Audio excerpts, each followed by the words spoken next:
Terima kasih sudah masuk ke laman dari sesi 1 dari Perekonomian Indonesia. Saya akan menjelaskan rancangan aktivitas tutorial program studi pembangunan dari pengantar ekonomi mikro.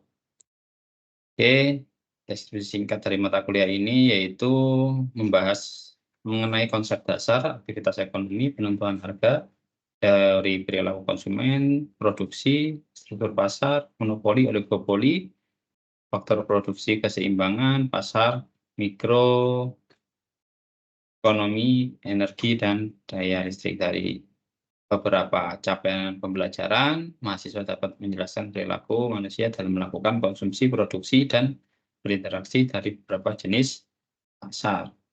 Oke, dari bahasan pokok saya akan bahas yaitu di mana adanya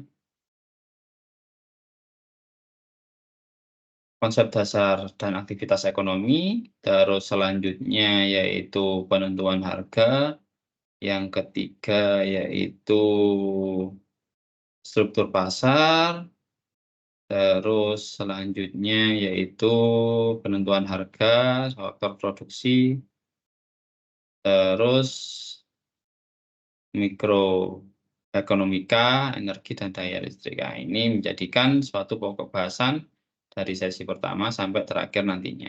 Oke, dari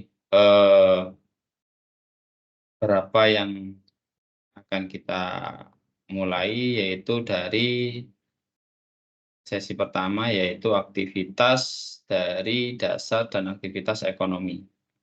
Di mana aktivitas dasar dan ekonomi, topik pembahasannya menjelaskan masalah utama dalam organisasi ekonomi, yang kedua menjelaskan aktivitas pelaku ekonomi, yang ketiga menjelaskan metodologi ilmu ekonomi. Ini menjadikan dasar kalian untuk mengetahui ekonomi mikro.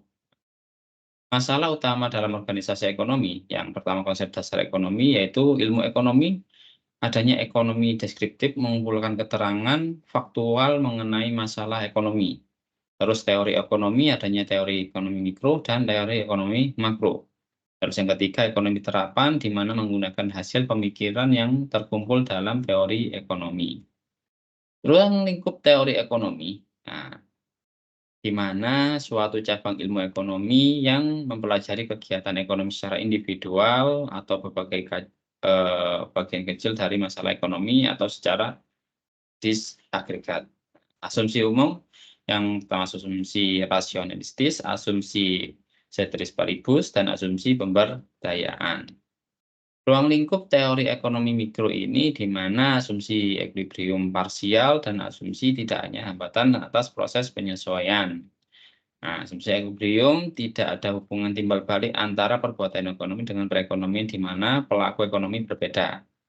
Nah, terus kalau ekonomi asumsi tidak adanya hambatan di mana konsumen melaksanakan penyesuaian, terus apabila harga suatu barang mengalami perubahan. Nah, itu menjadikan masalah ekonomi. Terus untuk masalah pokok organisasi ekonomi, nah masalah pokok organisasi ekonomi ini kalian bisa mengetahui sumber daya produktif langka dan mempunyai penggunaan alternatif, kebutuhan manusia tidak terbatas, menghadapi masalah pokok, apa dan beberapa yang diproduksi, bagaimana organisasi produksi barang dan jasa, untuk siapa barang diproduksi. Oke, sistem ekonomi. Ada sistem ekonomi pasar, sistem ekonomi komunisme, dan sistem ekonomi sosial. Ini menjadikan sistem ekonomi yang ada di ekonomi mikro. Aktivitas pelaku ekonomi, keinginan manusia, sumber daya, ketidakseimbangan, dan menimbulkan aktivitas ekonomi, menjadikan keinginan manusia itu terus meningkat. Itu menjadikan aktivitas ekonomi semakin terus berjalan. Adanya aktivitas ekonomi diperlukan unsur keinginan manusia, sumber daya, dan cara berproduksi, menjadikan adanya aktivitas ekonomi yang ada di pasar. Pelaku-pelaku aktivitas ekonomi di mana adanya rumah tangga, perusahaan, dan pemerintah. Ini selalu saling berkaitan. Itu menjadikan pelaku-pelaku ekonomi yang ada di sekitar kita. Hubungan pelaku ekonomi dalam perekonomian yaitu adanya pemerintah, rumah tangga, perusahaan, pasar output, dan pasar faktor inputnya, di mana perusahaan, pemerintah memberikan pajak, terus juga rumah tangga juga memberikan pajak. Penawaran dari perusahaan yaitu apa pasar output yang ada di sana, terus apa dari permintaan rumah tangga itu pasar output yang tahu. Nah, itu perusahaan akan memproduksi barang yang diinginkan rumah tangga. Permintaan dari perusahaan yaitu adanya pasar faktor atau pegawai nantinya untuk bekerja di perusahaan. Nah, rumah tangga ke pasar faktornya atau inputnya yaitu menjadi tenaga kerja. Jadi kalau dia mempunyai penghasilan, dia akan memberikan kebutuhan rumah tangganya. Itu menjadikan perputaran dari pelaku ekonomi dalam perekonomian. Gitu. Terus keinginan manusia, dari keinginan manusia berbagai menjadi keinginan pokok, keinginan tambahan, yaitu keinginan manusia memiliki 2 ciri khusus yang keinginan beraneka ragam, keinginan manusia tanpa batas.